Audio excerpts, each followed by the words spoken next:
Très chers amis et lecteurs, il est des soirées où les lustres frémissent, où les éventails s'ouvrent avec une gravité délicieuse et où l'on découvre enfin les visages longtemps murmurés dans les antichambres. Samedi dernier, en ce 14 février où l'on célèbre d'ordinaire les élans du cœur, la liste Bayeux pour tous a choisi de dévoiler les siens.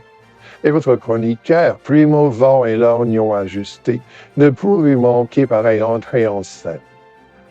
Porté par l'infatigable Je ne voulais pas, mais c'eût été dommage, la liste se présente comme un collectif de citoyens avant tout, désireux de faire exister les sensibilités de gauche et de l'écologie.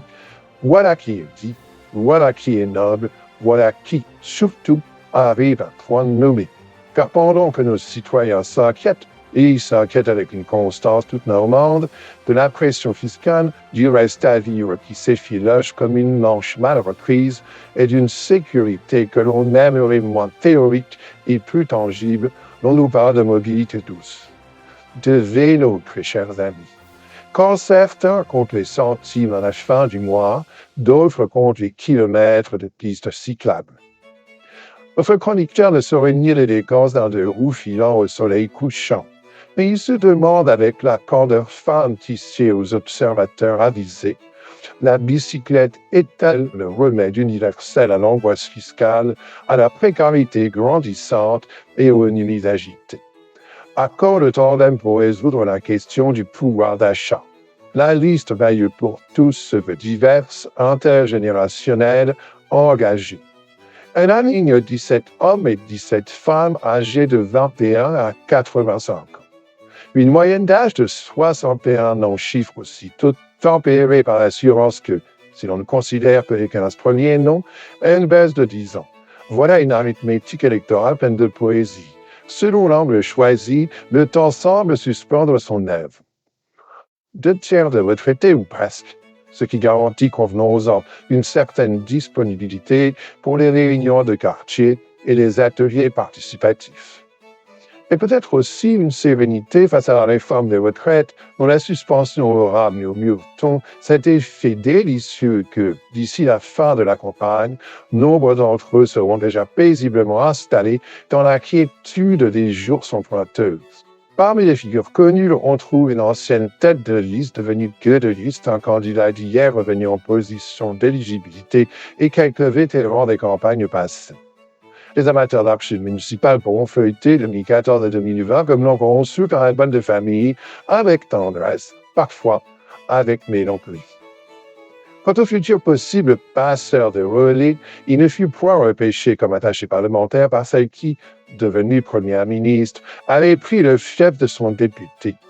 Cruauté des marées politiques, certains bateaux restent à quai lorsque la flotte s'éloigne. On nous assure pourtant qu'il s'agit là d'un outsider capable de changer de cap. Notre chroniqueur, toujours soucieux de navigation, espère simplement que la boussole sera réglée avant l'appareillage.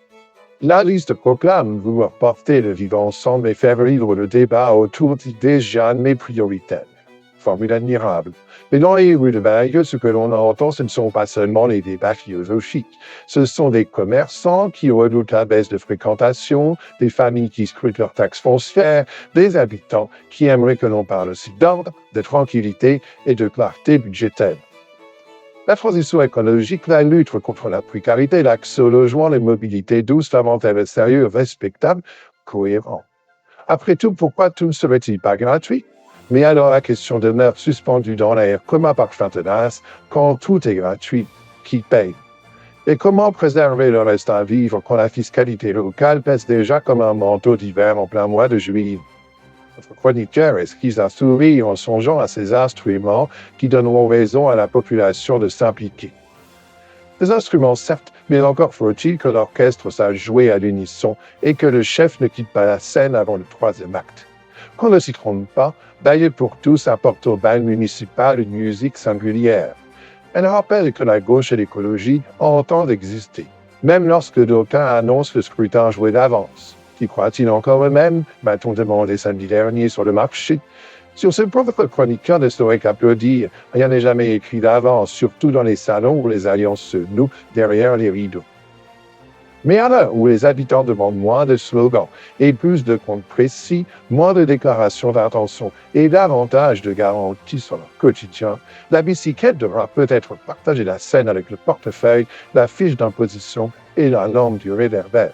En attendant que le programme complet glisse dans les boîtes aux lettres, observez le spectacle avec cette distance amusée qui sied aux grandes occasions. Car si certains promettent de passer le relais, d'autres pourraient bien découvrir que le véritable marathon municipal ne se gagne ni à coups de pédale, ni à coups d'effet d'annonce, mais à la force tranquille de la crédibilité. Et dans cette course-là, croyez-moi, le public regarde autant les mollets que la feuille d'impôt. Votre très cher Lord Pottinger.